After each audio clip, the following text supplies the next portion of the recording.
আসলে রাষ্ট্রের সর্বোচ্চ ক্ষমতায় বা রাজনীতির জায়গায়, দেশ পরিচালনায়, সেগুলিতে আপনি আসলে আসতে চেয়েছিলেন কিনা, চান কিনা, বা ওই জায়গা থেকে?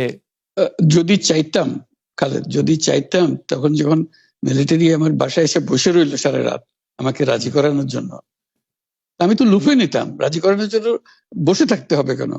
আমি যদি ক্ষমতাই চাইতাম, বলে আর চলেন চলেন, কি করতে, কি কোন জামাটা পড়তে হবে দেখিয়ে দেন, এখনই যাচ্ছি। আমি তো সেটা করিনি, তাদের সঙ্গে তর্ক করেছি, সারা রাত ধরে তর্ক করেছে যে না ভাই, আমাকে দিয়েন না, আমি এই কাজের উপযুক্ত না, আপনারা অন্য লক্ষ্য যান। তারা আমার উপরে মন ঠিক করে ফেলেছে আমাকে নিতে হবে। আমি বারে বারে বলতেছি তাদেরকে, তারা নিরাশ হয়ে ফিরে গেল, বললো যে সকালবেলায় আবার আসবো, সকালবেলায় আসলে তখন আপনি আমাদেরকে বলেন যে রাজি আছেন। আমি বললাম না, সকালবেলা আসলে একই কথা পাবেন, কারণ আমি তো এটা এমন কিছু না যে মনের মধ্যে সন্দেহ রেখে, দ্বন্দ্ব রেখে আপনাদেরকে বলছি, অত্যন্ত পরিষ্কার ভাবে আপনাদের কাছে বলছি। ঠিক আছে, তা না হলে তো আমি সঙ্গে সঙ্গে রাজি হয়ে যেতাম।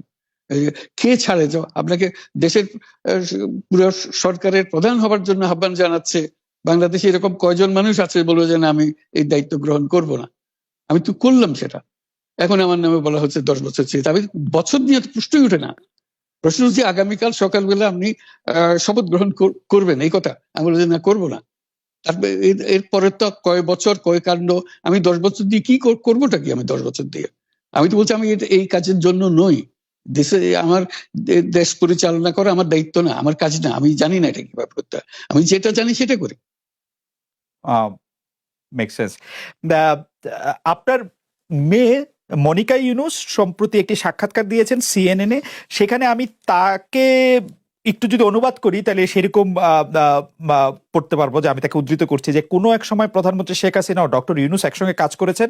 আমি আশা করি সেই সময়টা আবার ফিরে আসুক, শুধু গ্রামীণ কিংবা সংশ্লিষ্ট সব প্রতিষ্ঠানগুলোর ভালোর জন্যই নয়। যদি তারা আবারও একসঙ্গে কাজ করেন তাহলে সেটা চমৎকার হবে। এই মনিকা ইউনুসের এই আশা কি আপনারও মানে একই রকম আশা কিনা, যে প্রধানমন্ত্রী শেখ হাসিনা এবং ডক্টর ইউনুস একসঙ্গে কাজ করলে আরো কিছু চমৎকার কাজ হবে, বা এটা আপনি আশা করছেন এরকম কি?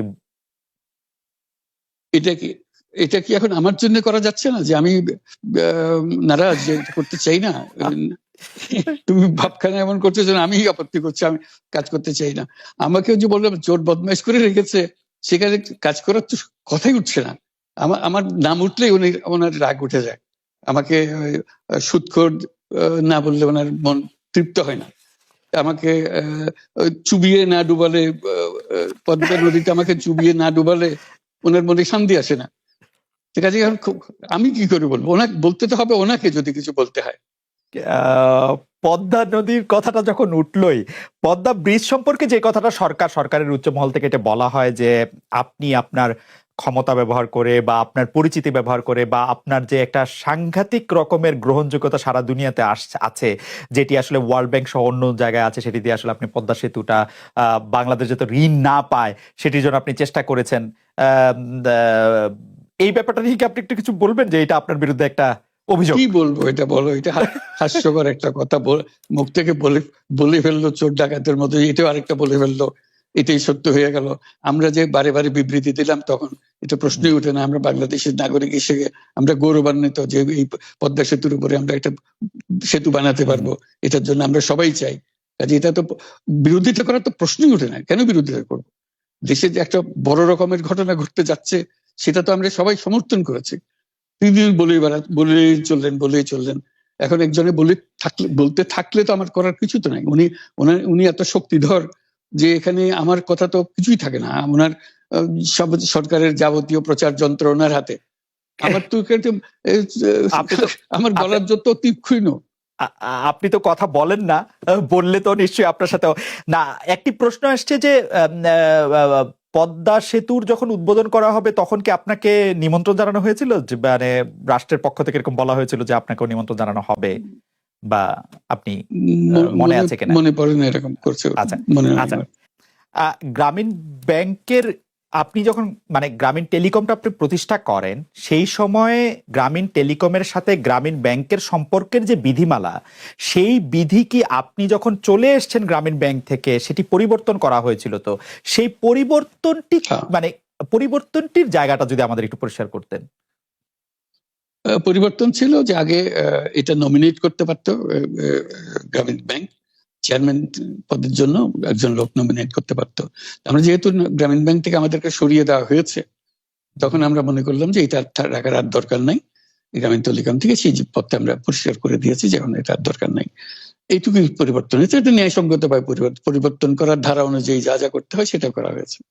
এতে তার ইচ্ছা বা তার কর্তব্য, তার করণীয় যে অবজেক্টিভস আছে, কোথাও পরিবর্তন হয় নাই।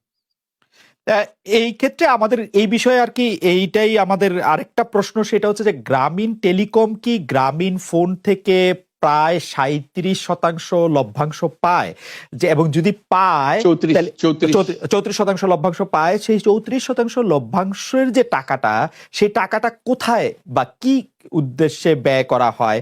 সেই সামাজিক ব্যবসায়, যেটি আসলে আপনার প্যাটেন্ট করা সোশ্যাল বিজনেস, সেটির কাঠামোটা আসলে কি, বা সেটি কিভাবে আপনি করেন? সামাজিক ব্যবসা হলো এমন একটা নতুন ধরনের ব্যবসার চিন্তা, যেটা আমরা প্রমোট করছি, আমরা নিজেরা প্র্যাকটিস করছি।